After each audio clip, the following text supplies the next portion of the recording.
نحمده ونصلي على رسوله الكريم اما بعد فاعوذ بالله من الشيطان الرجيم بسم الله الرحمن الرحيم رب اشرح لي صدري ويسر لي امري واحلل عقدة من لساني يفقهوا قولي۔ صحبت اور غسل جنابت۔ صحابہ کرام رضی اللہ عنہم کے درمیان غسل جنابت کا ایک مسئلہ زیر بحث آیا۔ ایک گروہ کہتا تھا کہ غسل صرف دخول پہ فرض ہو جاتا ہے، انزال شرط نہیں، یعنی واٹر ڈسچارج جو ہے وہ ضروری نہیں۔ دوسرا گروہ بیان کرتا تھا کہ وجوب غسل کے لیے دخول کے ساتھ انزال بھی شرط ہے۔ یہ طویل مباحثہ کسی فیصلہ کن صورت پر منتج نہ ہوا۔ آخر قرار پایا کہ ام المومنین حضرت عائشہ رضی اللہ عنہا سے دریافت کیا جائے۔ حضرت عائشہ نے کہا کہ رسول اللہ صلی اللہ علیہ وسلم نے فرمایا، اذا جلس بین شعبها الاربع ومس الختان الختان فقد وجب الغسل۔ جب مرد عورت کی 4 شاخوں کے درمیان بیٹھ جائے اور اس کا محل ختنہ عورت کے محل ختنہ کے ساتھ مس کرے تو غسل واجب ہو جاتا ہے۔ تو مسئلہ یہ ثابت ہوا کہ صرف دخول پر ہی مرد اور عورت جنبی ہو جاتے ہیں اور ان پہ غسل واجب ہو جاتا ہے، انزال یعنی منی کا نکلنا شرط نہیں۔ جنابت کے احکام۔ وجوب غسل کی حالت کو حالت جنابت کہتے ہیں۔ وجوب غسل یعنی جب غسل واجب ہو جاتا ہے تو اس حالت کو جنابت کہتے ہیں۔ جنابت کا لفظ جم سے، جم پہلو کو کہتے ہیں، نہیں بچنا۔ مندرجہ ذیل 4 حالتوں میں مسلمان مرد اور عورت پر غسل کرنا فرض ہو جاتا ہے۔ نمبر 1، جوش کے ساتھ منی خارج ہونے کے بعد، اس میں احتلام بھی داخل ہے، یعنی کوئی ایسا خواب آئے یا ویسے۔ نمبر 2، صحبت کے بعد یعنی سیکشول انٹرکورس کے بعد۔ نمبر 3، حیض کے بعد۔ نمبر 4، نفاس کے بعد یعنی بچے کی پیدائش کے بعد۔ اس میں یاد رکھیے کہ بہت سے لوگ پوچھتے ہیں کہ اگر خواتین انٹرنل چیک اپ کرواتی ہیں تو کیا اس سے غسل واجب ہوتا ہے؟ تو کوئی غسل واجب نہیں ہوتا جب تک کہ ان 4 چیزوں میں سے کوئی چیز نہ ہو۔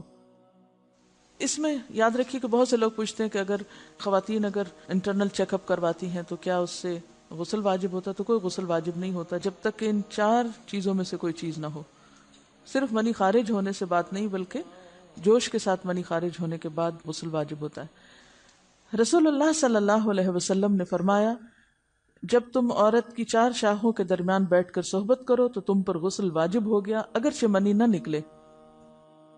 آپ نے غور کیا ہوگا کہ طہارت کے مسائل بہت تفصیل کے ساتھ اور اپنے اندر بہت ڈیٹیلز رکھتے ہیں، اور بہت سے موضوعات ایسے ہیں کہ جو انسان کی ظاہری زندگی نہیں بلکہ اس کی نجی اور ذاتی زندگی سے متعلق بھی ہیں، لیکن اس طرح پبلکلی ان کو پڑھانا اور ان کو سکھانا یہ بھی ایک ضرورت ہے، کیونکہ آپ صلی اللہ علیہ وسلم نے انصار کی خواتین کی تعریف کی کہ انصار کی خواتین کتنی اچھی ہیں جنہیں حیا دین کا علم حاصل کرنے سے نہیں روکتا۔ تو سوال یہ پیدا ہوتا ہے کہ آخر اتنی تفصیلات کیوں؟ اور بعض لوگ اس کو ناپسندیدہ قرار دیتے ہیں، تو ایسا کرنا ناسمجھی کی علامت ہے۔ ہم دیکھتے ہیں کہ انسان اگر اللہ کے بتائے ہوئے طریقے کے مطابق زندگی بسر کرتا ہے تو اس میں خیر ہی خیر ہے، اور وہ صرف خیر اس کی اپنی ذات تک نہیں رہتی، بعض اوقات دوسروں کی بھلائی کا ذریعہ بھی بن جاتی۔ عورت کو بھی احتلام ہوتا ہے۔ ام المومنین حضرت سلمہ رضی اللہ عنہا روایت کرتی ہیں کہ حضرت ام سلیم نے رسول اللہ صلی اللہ علیہ وسلم سے کہا، اے اللہ کے رسول، یقیناً اللہ حق سے نہیں شرماتا، یعنی حق بات اور ایک ضروری بات جو ہے اس کو واضح کرنا ضروری ہوتا ہے، اور اس معاملے میں شرم سے کام نہیں لینا چاہیے، کہیں ایسا نہ ہو کہ انسان انجانے میں غلط کام کرتا رہے۔ تو یہ کہہ کر انہوں نے مسئلہ پوچھا، کیا عورت پر غسل ہے جبکہ اس کو احتلام ہو؟ آپ نے فرمایا ہاں، لیکن جب پانی کا نشان دیکھے یعنی منی دیکھے۔ اس پر حضرت ام سلمہ نے شرم سے منہ چھپا لیا اور عرض کیا، اے اللہ کے رسول، کیا عورت کو بھی احتلام ہوتا ہے؟ آپ نے فرمایا ہاں ہوتا ہے، تیرا داہنا ہاتھ خاک آلود ہو، یعنی یہ ایک پیار کی ڈانٹ تھی۔ اور اس میں ہو سکتا ہے کہ مزاج کا فرق ہو، بعض خواتین کے ساتھ ایسا نہ ہو اور بعض کے ساتھ ایسا ہو، لیکن اس میں جو اصل چیز ہے وہ ایکسیسو واٹر ڈسچارج ہے۔ اس میں کہیں ایسا نہ ہو کہ لیکوریا وغیرہ کے ساتھ اس کو ریلیٹ کر دیا جائے، دونوں چیزوں میں فرق ہے۔ اور احتلام جو ہے وہ سوتے وقت ہوتا ہے، یعنی سو کر اٹھنے پر اگر انسان اپنے کپڑوں پر زیادہ ڈسچارج دیکھے، خواہ کوئی خواب یا کوئی فیلنگ یاد نہ بھی ہو، تو پھر غسل کرنا ضروری۔ معلوم ہوا کہ عورت یا مرد نیند سے اٹھ کر اگر تری یعنی نشان منی دیکھیں تو یہ احتلام کی علامت ہے، لہٰذا ان پر غسل کرنا فرض ہو جاتا ہے۔ اور اگر احتلام کی کیفیت انہیں یاد ہو لیکن نشان نہ پائیں، یعنی خواب یاد ہے لیکن کوئی سامنے علامت نہیں، تو غسل فرض نہیں ہوگا۔ ایسی صورت میں شک کی ضرورت نہیں ہے کہ نہیں وہ میں نے خواب دیکھا اور مجھے خواب بالکل صحیح یاد ہے تو مجھے نہانا چاہیے، نہیں، محض خواب پر نہیں نہایا جائے گا جب تک کہ فزیکلی کوئی ایسی چیز سامنے دیکھی نہ جائے۔ حضرت ام سلمہ روایت کرتی ہیں کہ میں نے کہا، اے اللہ کے رسول صلی اللہ علیہ وسلم، میں اپنے سر کے بال خوب مضبوط گوندتی ہوں، کیا میں انہیں غسل جنابت کے وقت کھولا کروں؟ آپ نے فرمایا، ان کا کھولنا ضروری نہیں، تیرے لیے یہی کافی ہے کہ 3 لپ پانی اپنے سر پر ڈالے، پھر اپنے سارے بدن پر پانی بہائے، پس تو پاک ہو جائے گی۔ یعنی بالوں کی جڑیں بھیگنا، سکن بھیگنا ضروری ہے، سارے بال کھولنا ضروری نہیں ہے۔ جنبی کے بالوں کا مسئلہ، حضرت عائشہ کو خبر ملی کہ حضرت عبداللہ ابن عمرو عورتوں کو غسل جنابت کے لیے بال کھولنے کا حکم دیتے ہیں۔ فرمانے لگی، ابن عمرو پر تعجب ہے، انہوں نے عورتوں کو تکلیف میں ڈال دیا، وہ انہیں سر منڈوانے کا حکم کیوں نہیں دے دیتے؟ یہ حضرت عائشہ کی ڈانٹ تھی، یعنی وہ یہ تو کہنے کہ عورتیں بال کھول کھول کے نہائیں، تو وہ پھر سیدھا یہی کہیں کہ عورتیں بال منڈوا لیں۔ میں اور رسول اللہ صلی اللہ علیہ وسلم ایک ہی برتن میں غسل کرتے، اور میں اپنے بال کھولے بغیر سر پر 3 چلو سے زیادہ پانی نہیں ڈالتی تھی۔ معلوم ہوا کہ غسل جنابت کے لیے بال کھولنے کی ضرورت نہیں، مگر یہ حکم صرف غسل جنابت کا ہے، غسل حیض کے لیے بالوں کا کھولنا ضروری ہے، کیونکہ وہ مہینے میں ایک دفعہ ہے۔ حضرت عائشہ سے روایت ہے کہ انہیں رسول اللہ صلی اللہ علیہ وسلم نے غسل حیض کے لیے فرمایا، اپنے بال کھولو اور غسل کرو۔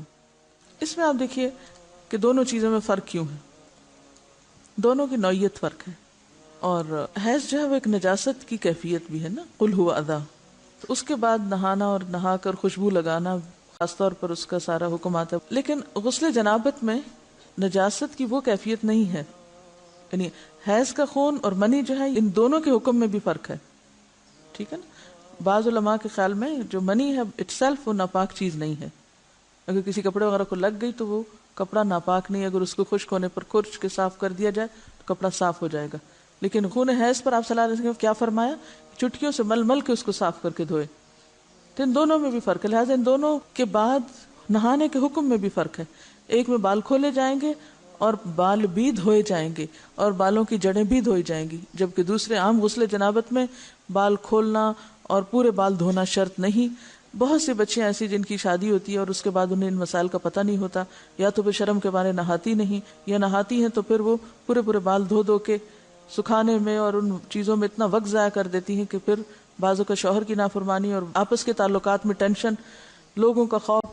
تو اگر دین کا صحیح مسئلہ پتہ ہو تو انسان ان تمام مشقتوں سے بچ جاتا ہے اور ایک نارمل روٹین کی لائف گزار سکتا ہے۔ اس میں کیا صرف 3 کپ پانی، 3 لپ پانی، یعنی 3 دفعہ کیونکہ اگر ایک دفعہ ڈالنے سے پوری طرح نہیں بھیگا تو آپ یہ بھی کر سکتے ٹیپ کے آگے سر کر کے، تو ساری اسکن جو ہے سر کی اس کو آپ گیلا کر لیں، پیچھے سے بال جو ہیں اگر لمبے ہیں تو ان کو ایک طرف کر دیں تاکہ پورے بال نہ دھونے پڑے، نہ سکھانے پڑے اور نہ خشک کرنے پڑے، اور باقی جسم پہ پانی بہا لیں۔ دوسری صورت یہ ہے کہ مگ میں پانی لے کے تو اس کو آپ تھوڑا تھوڑا کر کے پورے کو ایک دفعہ کریں، پھر اس کے بعد دوبارہ کریں اور تیسری دفعہ رول کر کے بالوں کو پیچھے سے شاور کیپ ڈال لیں اور باقی جسم پھر دھو لیں۔ شاور کیپ سے کیا ہوتا ہے عام طور پر کہ پیچھے کے جو سارے لمبے بال ہیں پھر وہ نیچے گر کے گیلے نہیں ہوتے، وہ آپ کے سر پہ ہی ٹک جاتے ہیں۔ تو سر کی سکن دھوئیں اور بالوں کو جوڑے کی شکل میں باندھ کے اوپر شاور کیپ پہن کے پھر باقی جسم کو اچھی طرح دھو لیں۔ تو اس میں آپ دیکھیں کہ جب بالکل سر کے سکن کا حصہ ہی تر ہوگا، اور یہ 3 دفعہ کرنا ہوگا، ایک دفعہ سے نہیں کام چلے کہ 3 دفعہ کرنا، تاکہ کوئی بھی بال برابر جگہ سکن کی خشک نہ رہ جائے۔ تو اس سے کیا ہوگا کہ جتنا کم بال گیلے ہوں گے اتنے کم دیر میں ان کو خشک بھی کیا جا سکتا ہے اور کسی بھی مشقت کے بغیر۔